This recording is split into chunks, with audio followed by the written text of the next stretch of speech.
Yo, man, welcome back to another Watch It with McQueen video, man. Yes, sir, we are back. Listen, y'all, I'm doing a giveaway, okay?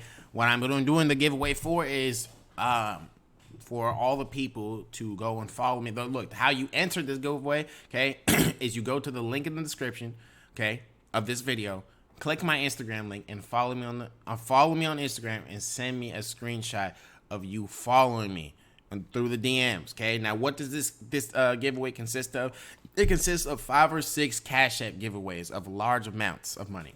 Okay, to the people who have followed me. Okay, I'm going to be choosing 5 or 6 people out of all the people who decide to try and enter this giveaway and give them large amounts of money through Cash App, man. You know what I'm saying? Now, you cannot follow to unfollow. If you follow to unfollow, you're not getting chosen. Okay, I have my manager monitoring this time, so we will know, you know, if you follow to unfollow. So don't do that, because then that's just going to let me know that you're not a real Aquaforce member. You're fake. Okay, so, you know, to enter this giveaway, go to the link in the description, click my Instagram link, follow me on the gram, send me a DM showing me proof that you followed me, and I'm going to be choosing 5 or 6 people out of all the people who entered and bless y'all with a large amount of cash on money. You know what I'm saying? So, you know what I'm saying? With that being said, we got 4 creepiest and most disturbed guests on Dr. Phil. Let's go, man. Dr. Phil, Dr. Phil. Since 2002, clinical psychologist Philip McGraw, better known as Dr. Phil, has hosted his own show. In this time, he has interviewed numerous disturbed individuals. So, from the teen who molested his own sister to the 15-year-old who murdered his own mother. Join us.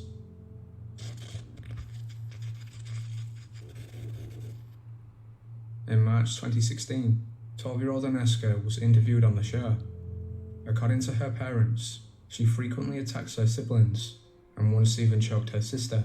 What? Meanwhile, when she was 6, she killed the pet hamster with a flashlight, whilst at 7, she crushed a bunch of baby birds. What? In explaining her actions, Aneska blamed inner voices. Are you sorry that your brothers and sisters are afraid of you? Yes. Well, no, You wish they were not afraid of you, Yes. What? but yet you attack them. Yes. Do you wish you could stop yourself from attacking them? Yes. And why am I saying yes so much? You tell me. Because you're asking me the yes questions? Your sister wrote a letter. She said the other day she got extremely mad at me talking about you and my brothers and started to hurt us. Aneska ended up hitting and scratching the babysitter. 5 minutes later, me and my brothers were in my room and Aneska tries to come in and hurt us, but we were holding the door. My babysitter comes in and tells her to draw the picture that we've already seen of what she was feeling. So she draws a picture of me and my brothers in graves. What? She wants us dead. I'm afraid to sleep at night. Please, What? can you help? Do you want them dead? No. They're my siblings. What? Tell me what it's like when You you freaking hear crackhead. voices. I don't hear them anymore. Did you ever really hear them, or were they just kind of thoughts that crept into your mind? I don't know. Like sometimes I hear whispers and I can't make out what they're saying. What? So it's scary for me. Can I just ask, maybe, can you explain, remember that army voice? Can you talk a little bit about that and just explain the soldier? Like, What? did you see him or did you just hear him? I saw him and I heard him. What? Tell me what you saw and heard. His name was Mark and he died on the battlefield. What kind of battlefield? Was it like a really old-time battlefield or a current battlefield? Current battlefield. Like in an Afghanistan battlefield or that type of thing? Kind of like Iraq or something. Uh-huh. And what was he saying to you? He talked through things with me. What? What was the best advice he gave you? I really don't know. Well, he said if my brothers were being loud and obnoxious, then I should go in my room and talk to him. How did he feel about being dead? He didn't explain that part. He said it was painful, though. He missed his family, and he missed his home, and he said he missed being there, What? and that he wished he could be there with his family more often. Side note. If her lips were a little bit more full, she'd be a baddie. You know? They were just a little bit more full. She'd be a baddie. He wished he could be there with his family more often. Bro, you gotta go. Did he like talking to you? He said I reminded me of his kids. Yeah. Hey, wait. Who the hell Why are do you think talking he was to? talking to you instead of someone else? I don't know. I'm kind of like a unique person. I Yeah, can't you. find much people like me. Yeah. Yeah, I don't know if we want to find much people like you, girl. You gotta go. Listen to me. If I have 3 kids, let's say, and one of those kids is some disturbed ass child like this, and she kills another one of my kids, she's gone. You're not my child anymore. Get out of here. Yeah, it sounds harsh. Yeah, it sounds harsh. You're not my kid no more. I don't give a damn. I don't care if I sound like an asshole. If you kill one of my children, you're gone. Get out of here. You freaking psycho. What's wrong with you? Yeah, go take that somewhere else. Okay? Go get some help. But don't come back here. You're out. Bye.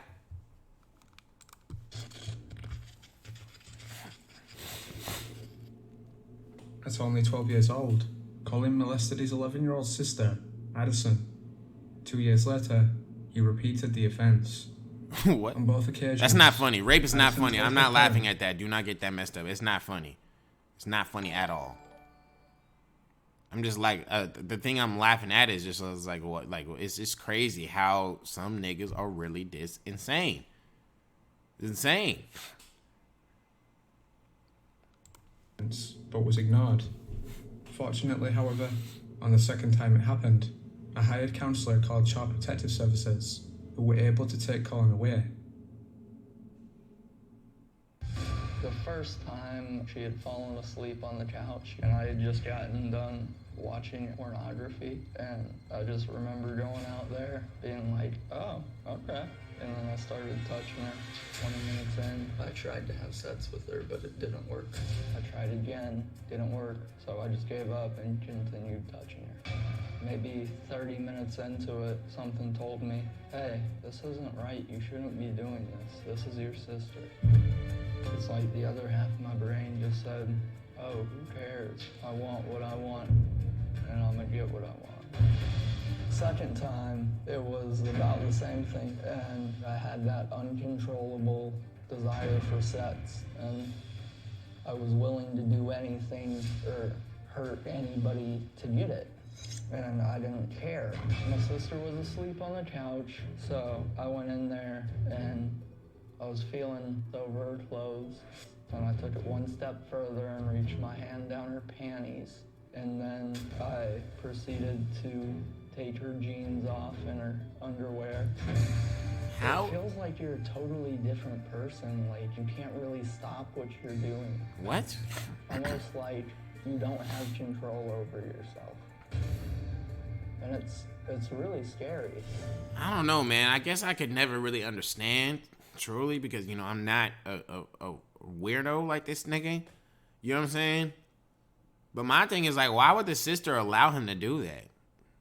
You catching a quick 3-piece. If I'm a girl and I'm in that situation, you catching a quick 3-piece.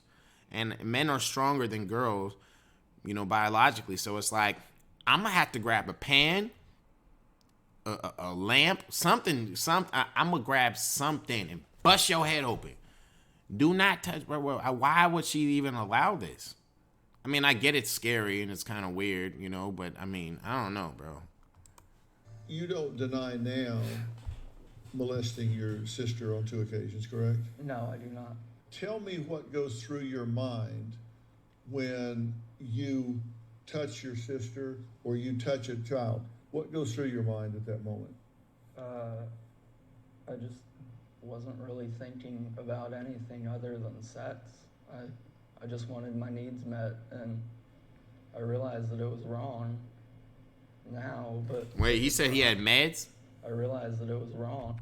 I just wasn't really thinking about anything other than sex. I just wanted my needs met, and I realized that it was wrong now, but at the time, it didn't really feel wrong. Felt right for me, but What? I realize now Freaking weirdo. that was messed up, what I did, and Well, based on your recounting, we've put together a list of your sexual offenses. You touched a 5-year-old girl when you were 9. Weirdo. Touched a 6-year-old girl when you were 12. Hell no. Touched your sister when she was 11 and you were 13. Touched your mother's breast several times when you were 13. What? Touched your sister when she was 13 and you were 14. How do you feel about what you've done to your sister? I feel terrible about it. I never planned on hurting my sister. I love my sister. I What? apologize. Like, the letter that I wrote you, maybe you didn't find it sincere, but I put a lot of time and effort into that. I probably spent about 3 days writing that. And my dad says that it took me 3 days because I was lazy. No, it took me 3 days because I really wanted to pour my heart and emotion into it. I don't think that it was as sincere as you say it is, because how can you look at a family member and just be okay with hurting them just Right. to meet your own needs because you are that selfish? Right. It was your selfishness that made you do all those things. Yeah, you weird, bro. You weird. Get out of here. Weirdo. On December 25th, 1996, 6-year-old JonBenet Ramsey was found dead in the basement of her home. She'd been strangled.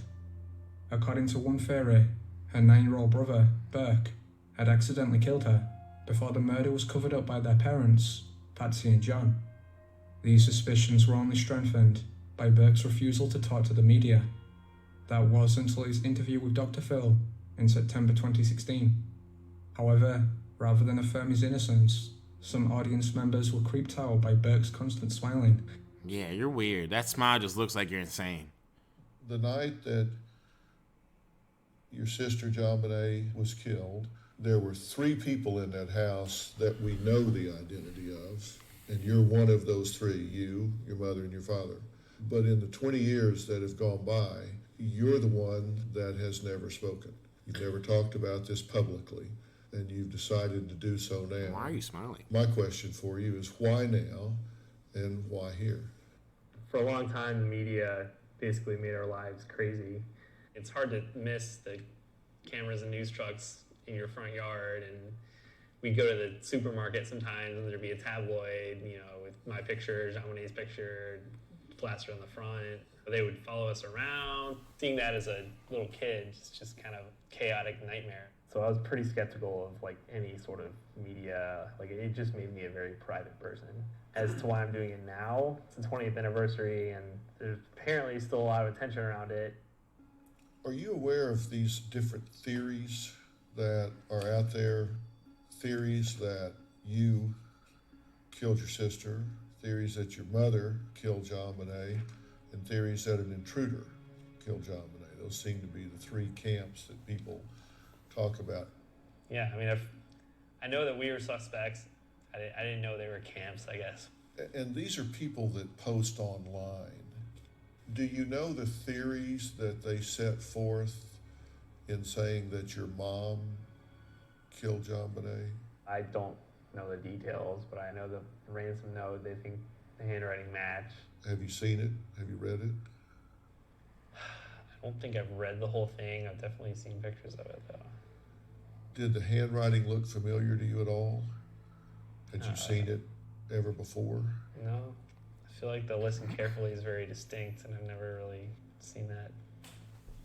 I don't know. I've never really looked at it closely because I'll see it and kind of get taken aback, and it's not something I really want to look at. Why are you smiling, fool? Does that look like her handwriting?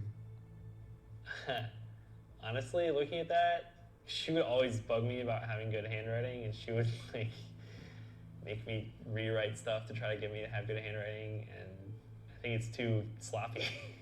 What? There still are people What? that believe that you killed your sister. What do you say about that? Oh, so this. Look at the evidence, or the lack thereof. Part of their rationale, these people say you are the only one that your parents would go to the lengths that they went to cover up everything that happened. So this is the brother who killed the killed his sister, the daughter of the two parents, when he was a child. I thought this was like maybe the father or something. Wow, this nigga's Talking insane. about This nigga's weirdo. fabricating this ransom note. They're talking about if she was strangled, then causing the head injury. All of this cover-up was all done to protect you because they didn't want to lose two children. That's their theory. I don't know what to say that because I know that's not what happened. There's been a few people that said that's not even physically possible for a 9-year-old to do that. Yes, it is. Like, you won't find any evidence because that's not what happened. I know I didn't do it. Let's clear this up. I hope once to and God for he all. didn't, but hey, niggas are Did weird. you do anything to harm your sister, John Bonet? No. Did you murder your sister, John Bonet? No. What?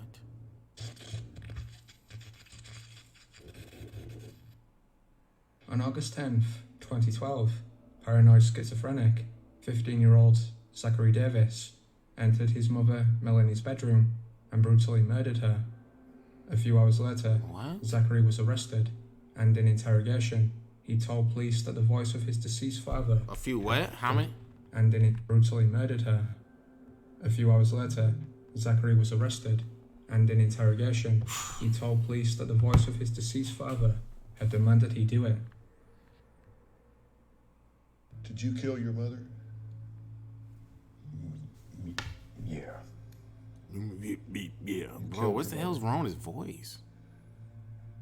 And why did you kill her? She wasn't taking care of my family. What the hell? you and your Why does he brother? sound like that? You sound like a freak. Is that who you mean? Why is he nodding When his head? did you decide to kill your mother? Weirdo? I decided the day I did it. And the method you chose was what? Beating her to death. And you beat Nigga her got to herpes death or with something? what? Sledgehammer. And where did you hit her? Oh my god, a sledgehammer? Where did you hit her? In the head. What? Where was she when you did this? She was in her room. What was she doing? She was asleep. You've got a sledgehammer in one hand. You've got your hand on the doorknob with the other. And you open that door. What's going through your head at that moment? I don't remember. My mind was pretty much blank. Why kill her that night? Why not kill her a week earlier or a week later? Something made that night the night. I had enough. You had enough? Why that day? I just thought it was a good time. What? You weirdo? Opening the door, right? It wasn't locked? It wasn't. Did you stand there and look at her for a minute before you did it? Yeah. Did you say goodbye to her in your mind? No. And when you swung that hammer the first time, did you swing it hard? Yes. Did you swing from over your head? Oh my God, dude. I mean, was this a big swing from over your head? You freaking psycho. Did she make a noise? I could just hear the hammer hitting her head. Oh my And what God. did it sound like? It was this wet thumping sound. What the hell, you freaking weirdo? Why are you Did it laughing? the second time. Just a few seconds. What the hell, bro? This nigga just really laughed at that, bro. What the what? It was this wet thumping sound. How long before you hit her the second time? Just a few seconds. Did you think she was already dead? What the hell is this nigga laughing about, bro? She woke up and she started seizing up. Did she look at you? Looked into her eyes, but she didn't look at me. Dude. Oh my God, that made me angry. If I would have seen him doing that night, I would have killed that nigga. If that was my mother, and I would have seen him, I would have killed that nigga. Quick. Cause me, bro, I'm such a nice person, I don't like to fight. And I'm a Cancer. So I understand emotion on a deep level. I'm not afraid to cry as a man. I'm not. You know, matter of fact, I think if you're a man and you're afraid to cry, it makes you a pussy. Because you're so insecure with your masculinity that you think it's some pussy stuff for you to cry. Yeah, I mean, if you're constantly a wussy and you're constantly crying about the stupidest things, constantly, yeah, you would be made ass nigga. But if it's some serious stuff, do you know what I'm saying? And like I said, I'm a Cancer, so it's like I'm such a nice person. So when you bring me to that point of like, when you bring me, you have to do a lot to really get me mad. You know what I'm saying? Like to get me, like I get mad, but you gotta like to be furious, like on the level where I want to hurt you. You had to have done something really, really stupid. And at that point, if you bring me to that point, that means you took advantage of my kindness. And I take that very, very, very offensively. If that's like one of the things that I take so offensively, that's like one of the biggest things that I take offensively. Because it's like I'm so nice to people. So for you to sit there and be like, you know what, I'm gonna take advantage of this nigga's kindness. That's the most disrespectful thing in my opinion. Do you know what I'm saying? And that just sets me off. So if I would have had seen him do this, that's one of those things that would have just, if I get to that point, I like pretty much black out. Do you know what I'm saying? I get it from my dad, because my dad is a war veteran. You know, when he gets mad, he blacks the hell out. You know what I'm saying? It's just kill. And it's kind of scary, because I don't really know what I'm going to do if I get to that point, to be honest. I'm kind of scared of my own self, you know? So, like, honestly, like, if I would have seen him, I definitely would have killed this nigga. And it would have been on some real life, vicious, murderous, like very, very cynical type of murder. Like, rip your rib cage open. Like, I'm saying break your jaw. Like, yeah, bro, it sounds crazy. Like, that's what I'm thinking. I know I sound like a psycho, but hey, you know, I deserve to be a psycho if I saw something like that. It's crazy, man. Make sure you guys hit the like button. Make sure you guys subscribe to the Watch It with McQueen channel.